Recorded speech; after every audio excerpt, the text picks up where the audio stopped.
అందరికీ ఒక సుపరిపాలన, ఇబ్బందులు లేని పరిపాలన, జిల్లాలో అడ్డుగోలుగా విభజిస్తే సరిచేశాం. మార్కాపూర్, మదనపల్లి, పోలవరం జిల్లాలు ఏర్పాటు చేశాం. ప్రజల ఆస్తుల్ని గుప్పెట్లో పెట్టుకోవాలని ల్యాండ్ టైటిలింగ్ యాక్ట్ తీసుకొస్తే రద్దు చేశాం. భవిష్యత్తులో సర్వేలు చేస్తున్నాం. అన్నీ కూడా ఇష్టం లేకపోతే 22A కింద పెట్టి కొన్ని భూములు అన్యాక్రాంతం చేస్తే ఎవరి అనుభవంలో ఉందో ఆ భూమి వాళ్ళకి ఇచ్చే బాధ్యత, దీర్ఘకాలిక సమస్యల పరిష్కారం చేసే బాధ్యత తీసుకుంటాం. తిరుపతిలో సెట్టిపల్లి 40-50 సంవత్సరాలు పెండింగ్ సమస్యని పరిష్కారం చేసిన ఘనత ఎన్డీఏది. ఇలాంటి అన్ని సమస్యలు పరిష్కారం చేస్తాం. ఇక్కడ కూడా బ్లాక్ చైన్ టెక్నాలజీ తీసుకొస్తాం. క్యూఆర్ కోడ్ పెడతాం. అందరినీ ఎప్పటికప్పుడు వాళ్ళ భాగస్వామితో చెక్ చేసి ప్రాపర్ రికార్డు ఇస్తాం. ఇంకొక పక్క చెత్త పన్ను రద్దు చేశాం. 85 లక్షల మెట్రిక్ టన్నులు చెత్త తీశాం. చెత్త అంతా కూడా క్లీన్ చేస్తున్నాం.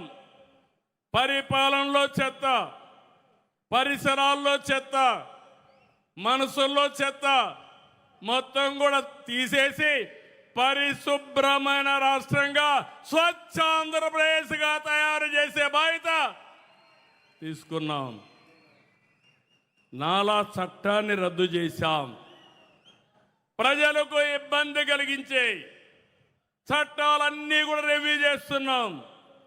సులభతరమైన పరిపాలన, ప్రజలు మెచ్చే పాలన, ఎక్కడికి ఇబ్బంది లేకుండా చేయాలని చేస్తున్నాం.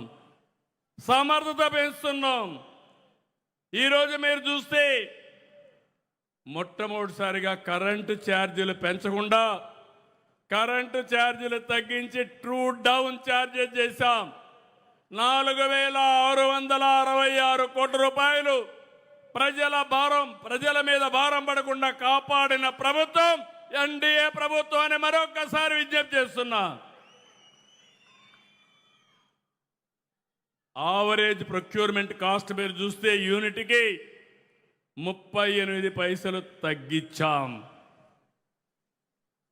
అయితే ఇలాంటివి ఇప్పుడు చేసింది నిరంతరం చేస్తున్నాం. కొంత టైం తీసుకుంటుంది. నిన్న మొన్న నేను పవన్ కళ్యాణ్ గారు ఎన్డీఏ మీటింగ్లో ఉన్నాం. సుదీర్ఘ మీటింగ్ జరిగింది. ప్రధానమంత్రి గారు ఈ దేశాన్ని ఏ విధంగా ముందుకు తీసుకుపోవాలో చాలా స్పష్టంగా ఒక బ్లూ ప్రింట్ ఇచ్చారు. నిన్న అన్ని పార్టీలతో కలిసి నీతి ఆయోగ్ మీటింగ్ జరిగింది. అవన్నీ కూడా అటెండ్ అయ్యి ఇక్కడికి వచ్చాను. మాకొక స్పష్టత ఉంది.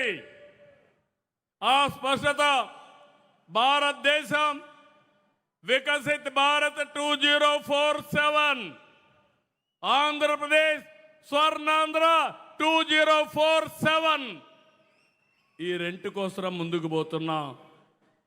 కానీ ఇక్కడ గొడ్డలి పార్టీ ఉంది. మీరందరూ గుర్తుపెట్టుకోవాలి. అనేక సవాళ్ళని అధిగమిస్తున్నాం.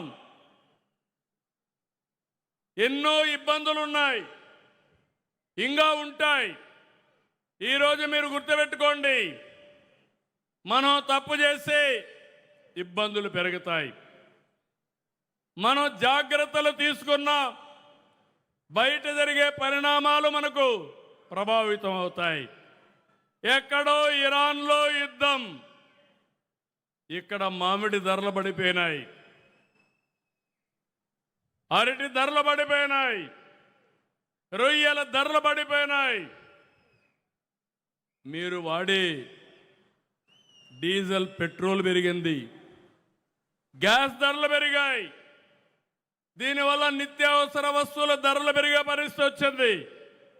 ఇది ప్రపంచం అంతా జరుగుతూ ఉంది. కానీ పెద్ద ఎకానమీల్లో తక్కువ